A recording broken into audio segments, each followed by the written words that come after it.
Welcome to another interesting edition of Healing with Sophie and Gugu. It's still Women's Month. We are still celebrating amazing, strong, young women, older women. We are all women, and I think males too, but this is about us. It's our month. It's where we're celebrating our strength, and I think, surprisingly, a lot of young people these days have held the knife where it's at its sharpest, and we always think that it's the older moms, the older sisters that really but today we've got an amazing guest, Sophia Vutomi Tshabalala, and she is a young person who has been through it all. I'm not going to tell you anything because I would like her to tell us the whole story, the journey, and the fact that today she is a motivational speaker because I believe she has been through the most, and she is able to advise and share with women who are going through a similar process as she has. Welcome, Sophia.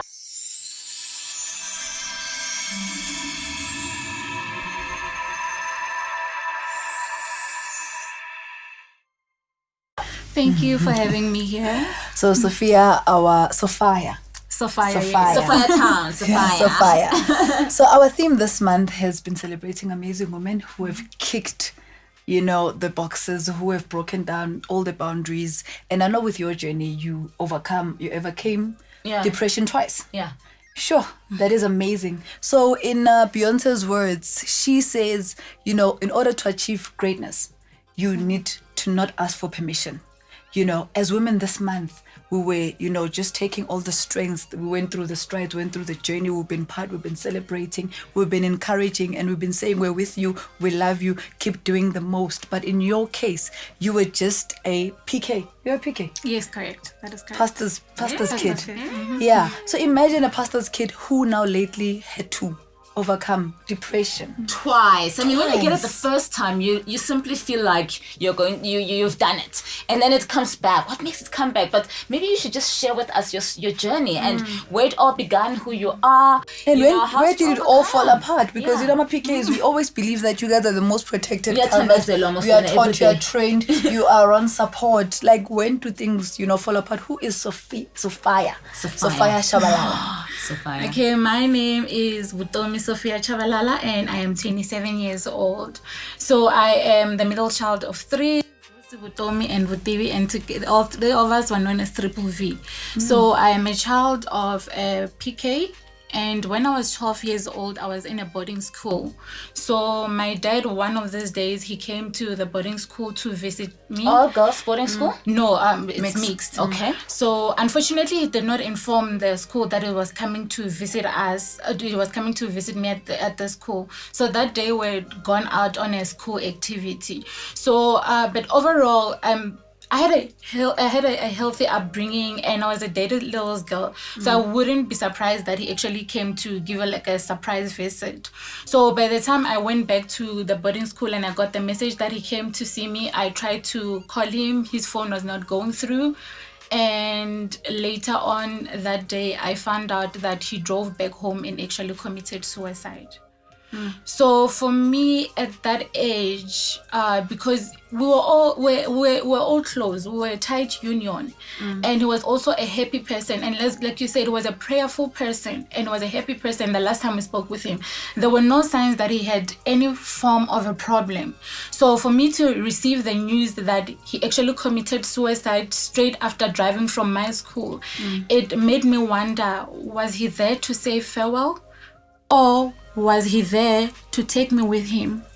So those were the kind of things that I started having a problem with. And at that time, because I was very young, I was trying to deal with grief, but at the same time wonder. And that sort of made me lose contact with reality. I found myself I isolated myself from my friends. I used to sit alone, and I used to enjoy sleeping a lot because that time I would dream about him. So I just wanted to find some sort of a connection with him. I was in my dreams, every time I sleep, I would dream about him, and that would make me happy. Then I wake up, reality kicks that he's not here. I did not want that. So I think the school was able to pick up, and together with my mom, they agreed, and I started seeing a person every Tuesday and a Thursday. At that time, I did not understand what was happening with me. All I knew is that there is this lady that I'm seeing every Tuesday and Thursday. And I'm talking. And every time I see, after talking to her, I am happier. Although after she's left, few hours later it's back, but I always looked forward to that. And later on, that's when I got to understand that I was seeing a psychologist. So that is, and also later on in life, I that's when I learned that I was going through depression, and the depression at that point in time, it was caused by grief. I did not know the right way to deal with grief at that time, and the wondering and the way that in which he died, I always had the question, why? That's that day. That's a big question that you probably had.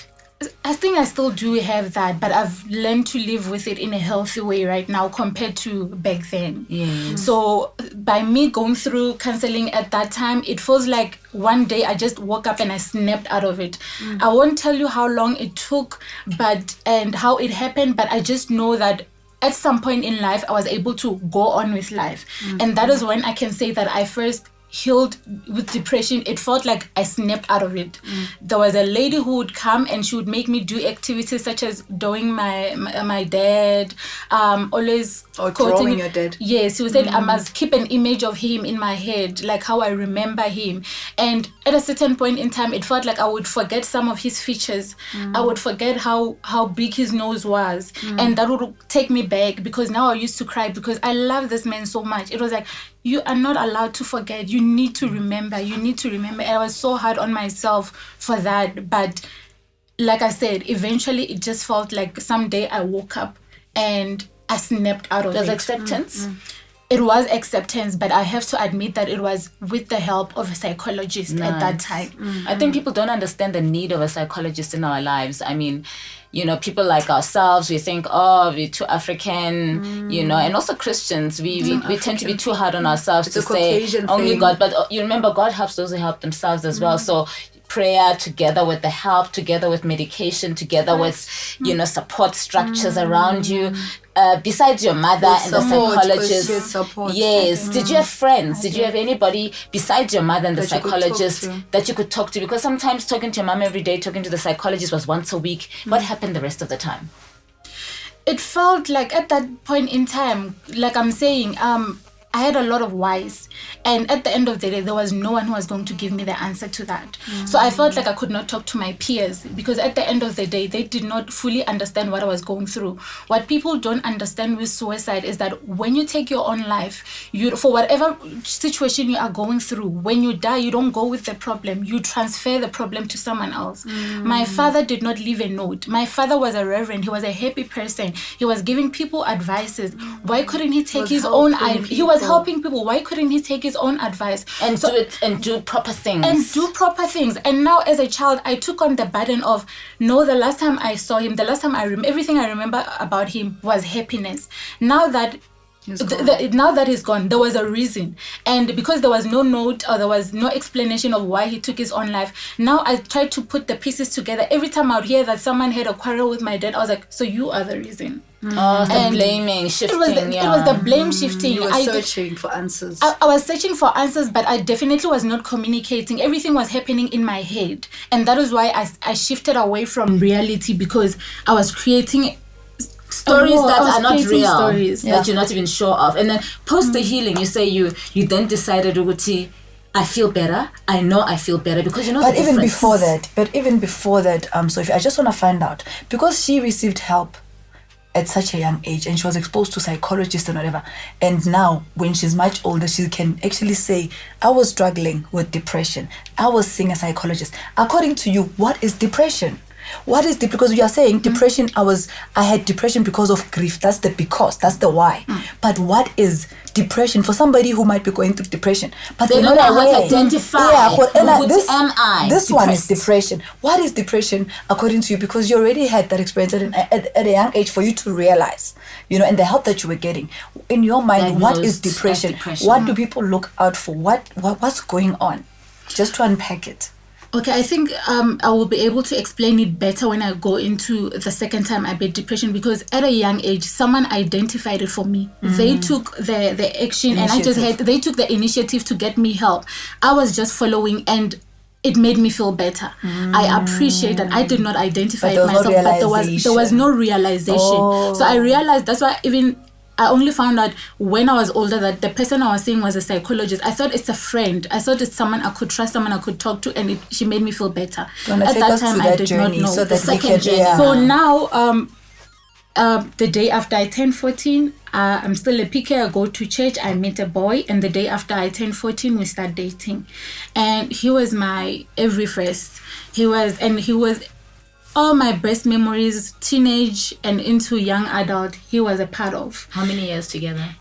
9 years. Wow. So dating? 8 years dating. 1 month shy of our 9 years anniversary. That's when we got married, traditionally. So you married your first love? Wow. You could say so. Yeah, it felt like my life was like from a chapter from a fairy tale story, because my life was perfect after that. Even given the loss that I suffered, it felt like everything was happening according to the book for me, and I felt like I deserved that because I was such a good person. So it felt like, God, I deserve all this goodness so why that not? I'm getting. Yes, why not? I had yes. that confidence, and having been with this person for such a long time, and finally we're getting married, I had zero doubt. I mean, we've known each other for 9 years. We met at church. Kids. We went to the same school, same university, and we started working for the same company, and also went to the same church. So it was a fairy tale. So now I get pregnant, and on the 23rd of December 2015, we were blessed with a healthy bouncing baby boy. And that I remember that day, the room was filled with so much joy and happiness, and I remember it so well because that was the last day I was happy. Now I get discharged from this person that I met in church, from this person that I've shared my goals with. 9 years. 9 beautiful years, I have to emphasize, and a baby. It felt like I thought like I'm just completing. Everything was just. I'm completing, not realizing that the start, the new chapter that I'm going to start was going to be a nightmare. The first day, from the moment I was discharged from hospital, there was just family politics. Both our families were quarreling, but you the biggest we are married traditionally. Okay. So now I go to his side of the family just to be with him and his family, because now I'm a married woman and I've just had a child. And I remember there was a lot of things that were happening. They said they need to do rituals for the child, but they are not telling me exactly what it is. And I told them specifically, I will not do anything that I'm not comfortable with. Christian. And on this one day, I remember my husband and the people in the house, everyone was talking on the phone saying, we'll see you tomorrow at 12 o'clock. And then tomorrow comes, indeed, no one is moving, no one is leaving. People that normally go to work are now, today they're in the house. And now it's almost 12 o'clock. Whose house is that? My in-laws. Okay. My in-laws. We both went back home to Limpopo so that we can be with the in-laws. So eventually it's almost that time for us to go. But then it's almost time for that meeting to happen. It's 12 o'clock. It's almost 12 o'clock. I'm asking him, everyone is going somewhere at 12 o'clock, but I haven't been told anything. Like, where are you guys going? I was like, oh, I didn't tell you. Just get ready, and with our son, we are going. I was like, where are we going? Can you please let me know so that I prepare? How do I need to dress and stuff like that? He just walked away. Now another relative comes in the house. I asked them the same thing. He's like, oh, your husband didn't tell you? Then they walked away. I don't know why, but something inside of me just said, cry, girl. And I started crying heavily at that time. Everyone is walking in and out. They're asking me why I'm crying. How I said, old is I the baby don't at know. this time? 2 weeks old.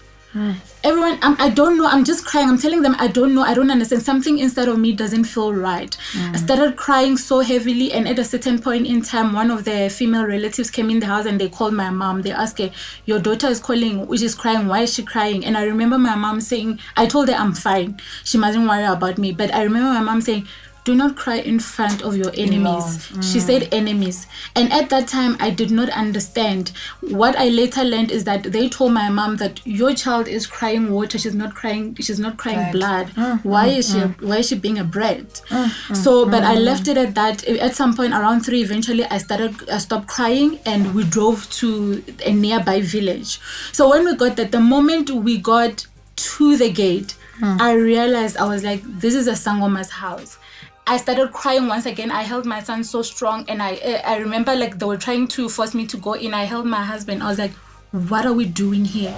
You know I'm a Christian woman. I asked you what you believe in, and you said you believe in God. What are we doing here? We met at church. We met at church. So he just pushed me and he said, we're not here to kill anyone. We're here to help our daughter. You are here to help our child. Why are you being a brat? So he walked away. And this is the man a new man that you were seeing for the first time, I'm sure, because you've never seen that side. And that is where the trauma for me started, because you thought you knew him. I thought I knew him, and I thought we had the same belief system. So walking into that Sangoma and them doing the rituals, I was crying so heavily, and I told them, you do whatever you need to do with my child, but the moment you're done, I'll take him and leave, because you can see that I'm clearly here against my will.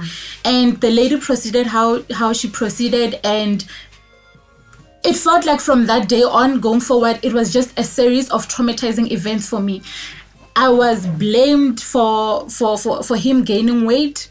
I was blamed. My husband gaining weight. It was seen as a bad thing for my in-laws.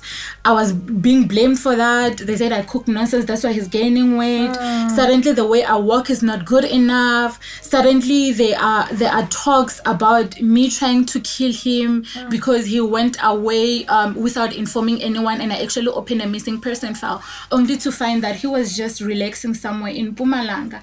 And I remember on that dreadful day, my son was 6 months old when I went to open a missing person file.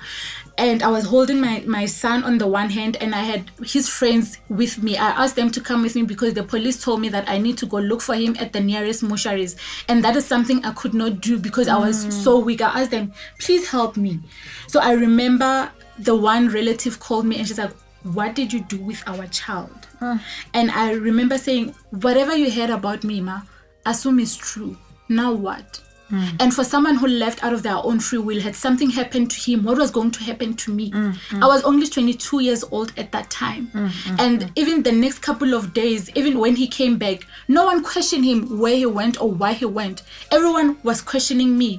Like, we know you tried to kill our son. And I'm sitting here, I'm like, I haven't heard the words, I love you, in months. I haven't been held. I've been losing weight. I've been laughed at. Even my in-laws were laughing at me. They were like, you used to be a model. You used to look good. Now you look horrible. They used to laugh at my face. So it really broke me. And now you are questioning me further. Like when a man sleeps outside the house, why am I being blamed once again? And that is when, after 10 months of marriage, 9 years of dating, 10 months of marriage, I decided to pack my bags. I told him I'm leaving, and he said, okay. And that was it. We tried family meetings, but nothing transpired from it. But that is not the worst case for me now. That is where I'm going to answer the question, what is depression for me? For me, depression is that when you are in a situation, something that is causing you distress, or causing you stress, and you leave that situation, it gets removed, and you still remain with the effects. You are still not okay. You are having financial problems. You get money. You pay off whatever debt that was stressing you, but you still have the after effects. I was called so many times, being sworn at, that after they left, I would panic. I would have panic attacks whenever a phone rings. I was not able to. I still hate Vodacom Power Hour because they used 1 hour, and I had to pick up my phone and listen to that, because if I didn't, I was told I'm an ungrateful rich girl who would never understand poor people problems. I did not love my in-laws if I did not talk to them. Them swearing at me, I had to take it. And the scars that it left in me, and seeing him move on as fast as he did, and in the community my name was tarnished just as quick as I walked out. There were rumors. The very same people that took me to a Sangoma, they were the ones going around the community saying that Naloy, you're a witch. I am a witch. The very same person, I heard those words so many times. I started questioning myself. The prayers that Daddy taught us, when I go down on my knees every night and pray, am I being a witch? Is that being called a witch? It got so bad that breathing seemed like an unpleasant exercise. I got tired. I was not speaking. The day I walked out away, because I thought I'm married, I shouldn't talk about my marital problems. I did not talk to anyone. My family was wondering what went wrong. And because the men, I wanted the men that I knew for the past 9 years so bad. Even though with everything that transpired, even though he showed me his true self the past 10 months of our marriage, I was still in denial. That's in Mpumalanga, that holiday that he went with someone else, or by I don't himself? know. I don't even want to know. think about the experience that I had in the marriage. It was bad enough to make me walk away. There is no need for me to make any further assumptions. Anything further. Nothing further. What I experienced, it's like I'm 22 years old. It's a bit much. I have a child here. It's a newborn baby. It's only been a few months. I love this guy. I chose him. God chose him. He gave him to me for 9 years. Why would I suddenly want to kill him?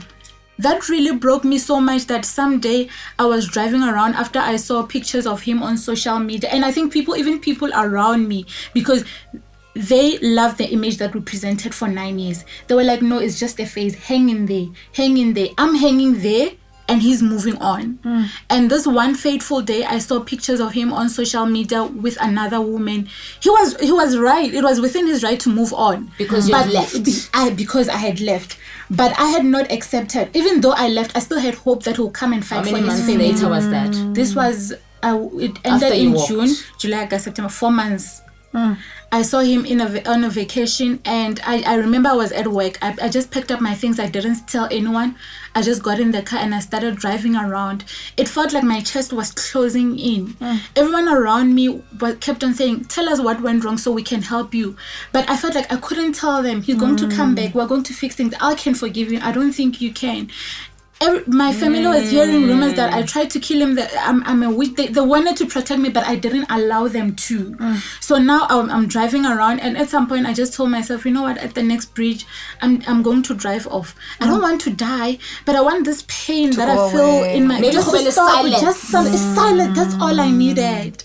And by God's grace, as I was driving towards the bridge, my phone kept on ringing, and it was the nanny that was left behind with my son. And as I was getting closer to the bridge, my car, something happened with my car. It stopped, and I just broke down. And in the next stop, there was someone directing. I got to the next robot. I was still crying. I got lost, but God saved me, because the next place I found myself was at Rhema Bible Church. And I went in there at 4:30, and I was like, my name is Vutomi Tshabalala. I'm not a member of this church, but I am going to hurt myself if you let me walk out of here. Please help me.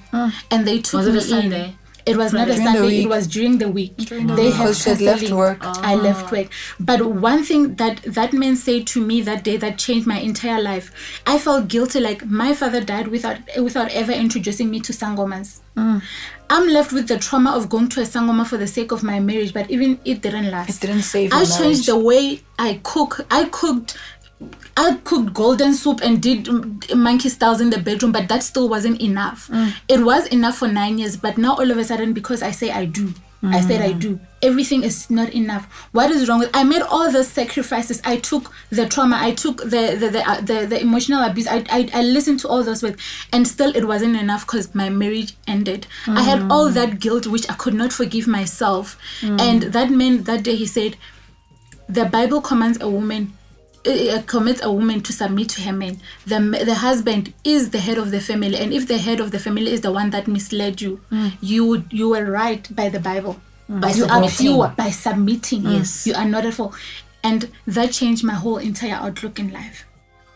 That is when... Because you were not wrong to wait on him. You're not wrong to submit. You're not wrong to keep forgiving over and over and over again. No, also by him leading you to the Sangoma place. Yeah. You were submissive. Yes. You were not wrong to... You were going to be judged had you fought him and not gone, because still the Bible holds you to accountability. Correct. And that changed me.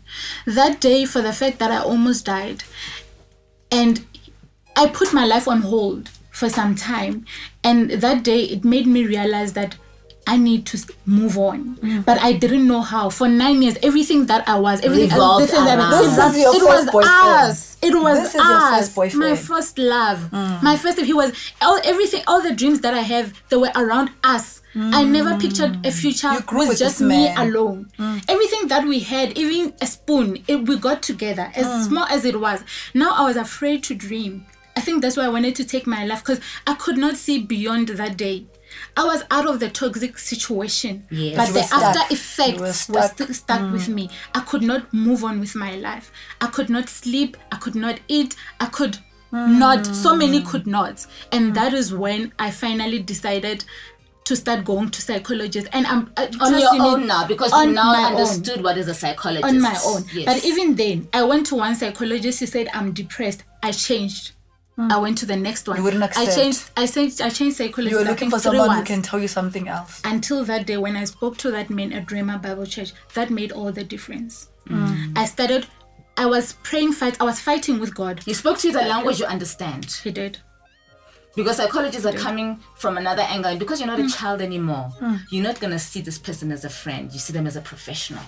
And you're listening at a professional level, not at a personal level. Because now you know this psychologist is a doctor or whatever. So now, past, that was more like your father figure talking to you and saying, Danam, this is how it works. And this is what it besides, means. remember the voice she's familiar with, her father's voice, the pastor. Now this The language that she understands. This language is what you were taught to understand. Hence you even refer and you say, my father's prayers, the ones that I was taught. When I say them every night, does it mean I'm being a witch? You are attached with the way you were brought up and the way you hear the message. So a psychologist couldn't have told you anything different at that time. You were seeking your father's voice. She was looking for her She was father's seeking her voice. comfort zone, So what when the she guy spoke in understands. church, spoke very closely to what your father would have said. Correct. So even with that whole process, eventually I started opening up to the people around me. I let the people... After seeing the pastor, ne? After seeing the pastor, I let people around me speak whatever they wanted. I never spoke back. And I thank God up until today that he silenced me. I'm a very outspoken and confident person, but at that time, God put me on mute. You needed to be quiet and hear. I needed to be quiet and listen to God. This time around, I fought. I used to go to sleep. I used to cry myself to sleep every night. I had to fight. Every single morning I woke up and I decided, I want to be happy again. I want the old me, the happy me, the fairy tale me. I am going to do whatever it takes. Today I would be motivated. Tomorrow I would be down again. But I would keep fighting. I would keep fighting. I made that decision for myself and for my son. This time around, it took me 2 years. But I can say that finally, I healed. So in your own words, depression is the after effects of trauma, is the after effects of an unpleasant experience. So basically, if you find yourself sitting in the dark thinking about the one thing and it hurts you to think about it and it makes you to do fun, it wants you to, hurt yourself when you think about it, when it doesn't want you to wake up out of bed, when it doesn't want you to be with other people, when you just want to be silent and not be nice, you just want to end your life, some people, when you're deteriorating in weight and you don't want to eat, you don't want to be social, so that's depression for you. That's depression. I didn't know I was depressed myself because here I was, when you're diabetic, you're linked with fast weight loss, but I was already diabetic for over a year or two by the time I started losing weight. So I didn't link that. When I really looked at it, I didn't link it to diabetes. I linked it to my mental health to say I'm not okay here. I'm not okay emotionally and I'm not dealing. That's why it's the after effects. It's the right words. The after effects of the things that happened. The traumatic experiences. And for me, I shut down and I stopped eating. I shut down, and at some point I wasn't even drinking my pills. I shut down. I was just there, but I don't even remember being there because it was like a phase that was this, and then it's almost like you just minus it. It's like you rip the 10 pages of your book up. It steals from you. Depression is like a thief. It's a thief. It steals joy. It steals everything.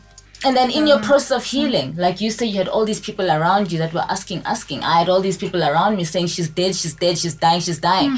And people don't realize, Uguti, what are you really going through? And some of them are very supportive and some of them are not. They don't understand. But this is your journey, so you have to face it. So I made a personal choice That is why myself and Gugu have healing with Sophie and Gugu, because we as friends have personal journeys that we've been through. And we believe that when we start sharing, it's part of our healing. It's so healing. we're not just doing this show because we wanted to just title it because we are bored. We are just by listening to you, I'm healing because I've got a similar journey. That's because she's listening to you, she's got a similar journey to somebody else who spoke maybe yesterday or last week, and we all pick up and we are healing as we go. So for other people, by listening you heal. For other people, by confronting you heal. So for me, listening makes me heal because I realize I'm not alone. I realize that it's a process, and I also learn from how you fixed it. Somebody else is watching and they're learning how they fixed it, or they're going to start fixing it, because our beliefs are different. Now, for me, what's exciting is that you say you have healed. You've got a child who's 4 years old, a beautiful son, I'm sure. As a parent, and the challenges that my kids went through when I was going through my journey, because they could see, has affected them a lot. Right now, my kids are still going through counseling for this, right? You have people asking them, are you sure you're okay? And they say, Mom, why are people always asking me if I'm sure if I'm okay or not? Of course I'm okay. I mean, if I have a problem, I'll come to you. And I say, yeah, my baby, they just worry about you. Now, here's a 4-year-old boy who's going to say to you, not on your mom's side, on daddy's side. You know, I believe, Hore, it starts when our children are young, where we as parents have to be responsible to make sure the after effects. So right now, you be the best mother. But you know, I believe as parents we have to have a plan for our kids. As a mother who's seen it all from a young age, when you look at your son, what are your plans? Because I think there's women out there who are going through similar, not the same, but similar thoughts. I'm a single mom right now, probably, and I have this kid or kids that I have to raise, and the father is not here but is around. How do you create that relationship through your healing? Because to me, once you've healed, you're able to face. So what is that plan that you have that you can share with other women, the advice? Yeah, and maybe she Advice. must close the show for us with that link just for you, of how to overcome. And I mean, just encouraging other women, you know, it's not the end of the world. The more we heal, the more we encourage, we build and we restore. So just answer it and close it for us, just talking to the camera. I think that is why I got into counseling. I've started counseling not through professional qualification, but through experience. And what I always emphasize is that my experience is not necessarily my child's experience. I started a YouTube channel because I want it to be a diary. Basically, I want my child to know that it is okay not to be okay. But the one thing that is not okay is for you to stay in that situation. You need to wake up and do something. Days are not the same. So whatever method you used yesterday might not work today, but you need to keep on pushing. The father of my child is there and they have a good relationship. Nice. I needed to understand that it is me he did not want and not our son, and not the child. And we have an awesome co-parenting relationship, and it helps me. So women need not to use their children to fight their battles. The relationship that the parent has with their child will not be the same as you, and we need to respect that. Your traumas, find healing. Deal with your healing. And if your child, family counseling is very important. You need to come together and deal with the whatever challenges you're facing. The most important thing for me is that my family took time to come on board because I did not let them in. Initially, but when I did open, I also took my whole family to counseling. I introduced them to that man. They also got attached to him, so they also needed to detach. It is a process that we all went through, and right now we are all in a healthy environment. What I want to emphasize is that depression can be healed. Traumas we never forget. We just find a healthy way to live with those traumas. Thank you so much, Sophia. That was deep indeed. That was deep, and I think it was real. A lot of you can identify with that, and we thank Sophia Tshabalala for just sharing. Vutomi, correct, yeah. Yes. Vutomi means life. So in life, I've seen life. Yes, so Vutomi Tshabalala, amazing woman who just shared an amazing story. You know, I think This is a great decision, Gugu. I feel better every week. Every week, I'm a little traumatized, but I feel happier. I feel like we are doing a great thing. We are tickled and pinched at the same time every So episode. Please do share your story with us on Instagram, on Facebook, on our YouTube channel. Just put your comments and share with us your stories, and hopefully we can share with you on this very chair anytime soon. So thank you for joining us, and this is our close to Women's Month. This is how we end Women's Month, with an amazing story like Sophia Vutomi has just shared. If it's a dark place, fight your way into the light. That is another amazing episode with Healing with Sophie and Gugu. Thank you.